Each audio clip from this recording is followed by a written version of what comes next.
অন্তবাস অথবা ছেলেদের গেঞ্জি, তার ভিতরে তার একটা এই যে সিম রাখবে। অর্থাৎ যখনই ওইখান থেকে বাহির থেকে টেলিফোনটা করবে, টেলিফোনটা করার সাথে সাথেই সে শুনতে পাবে। 5-10 মিনিটের মধ্যে প্রশ্নটা পেয়ে 5-10 মিনিটের মধ্যে উত্তর শেষ। এখন আমাদের আসলে আমরা শুধু বুঝতে পেরেছিলাম যে প্রশ্নপত্রটা আগেই বের করে ফেলতে পারে বা পরীক্ষা প্রশ্নপত্র শুরু হওয়ার পরে বের করে, এরকম তথ্য আমরা পেয়েছি এবং অনেককে আমরা গ্রেপ্তারও করেছি। এবার যাদেরকে আমরা গ্রেপ্তার করেছি 7 সদস্যকে, তারা অত্যন্ত বড় মাপের অপরাধী। তারা আগেও এই অপরাধটি বিভিন্ন সময় করেছে, তাদের নামে মামলা রুজু আছে। এই 7 জনকে ধরার পর তারা যে আমাদের কাছে যে তথ্য দিলেন সেটা হচ্ছে বিভিন্ন চাকরি নিয়োগ পরীক্ষায় প্রশ্নপত্র ফাঁস করে অত্যাধুনিক ডিজিটাল ডিভাইসের মাধ্যমে পরীক্ষার দিন যখন প্রশ্ন উত্তর সরবরাহ করে লাখ লাখ টাকা হাতিয়ে নিচ্ছে। অর্থাৎ এটা হচ্ছে, একসময় আমরা নিষেধ করতাম যে ঘড়ি নিয়ে যাওয়া যাবে না, ক্যালকুলেটর নিয়ে যাবে না, এবং আমরা এগুলি নিয়ে গেলে অথবা ঘড়ির মধ্যে থেকে অনেক সময় অথবা মোবাইল ফোন নেওয়া যাবে না, মোবাইল ফোনের মাধ্যমে অনেক সময় প্রশ্নগুলি বাহিরে টেলিফোন করে উত্তরগুলি নিয়ে নিত। এটাও দেখলাম আমরা, এটাও নিষেধ করা হয়েছে। এবং আমরা পরীক্ষা বিশেষ করে নিয়োগ পরীক্ষা, পরে বিশ্ববিদ্যালয়ে ভর্তি পরীক্ষা, তারপরে চাকরি নিয়োগ পরীক্ষা, বিভিন্নগুলিতেই কিন্তু আমরা কাজ করি। আমরা যে কথাটা বলেছি যে কি করণীয় বর্জনীয়, কিন্তু এইবার যেটা পেলাম এই সম্পর্কে আমাদের আসলে ধারণাটা ছিল না। আমরা তাদেরকে গ্রেপ্তার করার পর, বিশেষ করে গ্রেপ্তার সময় তাদের হেফাজত থেকে আমরা GSM সুবিধাসমূহ 10টি অত্যাধুনিক ডিজিটাল ইলেকট্রনিক স্পাই ডিভাইস, 7টা মোবাইল ফোন, 10টি সিম কার্ড, 1টি পকেট রাউটার জব্দ করা হয় তাদের কাছ থেকে। তারা যে কথাটা বলেন তারা হলো, প্রথমত তারা পরীক্ষা শুরু 1-2 মিনিট আগে পরীক্ষার কোনো না কোনো কেন্দ্রে কোনো একজনকে তারা ম্যানেজ করে এরা করে কি ওই প্রশ্নের যে ফটোকপিটা MCQ অথবা রিটেন প্রশ্নটা তারা সাথে সাথে হোয়াটসঅ্যাপে করে বাইরে পাঠিয়ে দেয়।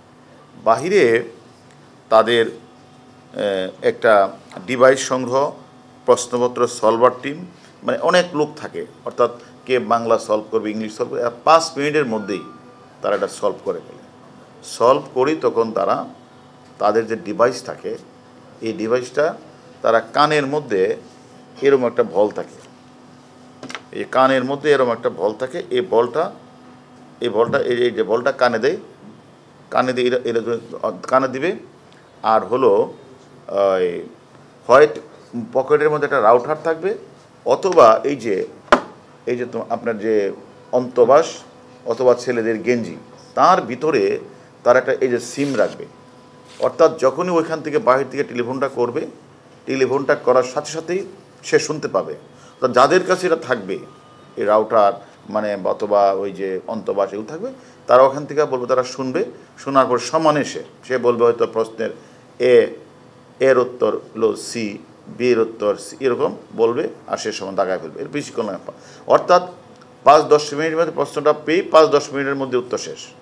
এবং যারা পাবে তাদের প্রত্যেককে এরকমভাবে এগুলি দিয়ে নিবে, এবং সেটা পরীক্ষা শেষ হলে এই কানের মধ্যে ঢোকে এটা চলে আসছে, রাউটার এটা চলে আসছে, বলটা চলে আসছে। এইরকমভাবে আসলে দিন যাচ্ছে। আসলে প্যাটার্নস অফ ক্রাইম, যে ক্রাইমের যে প্যাটার্নটা, এটা দিন দিন চেঞ্জ হয়ে যাচ্ছে। এবং এক সময় আমরা নকল প্রতিরোধের জন্য আমরা কাজ করেছি।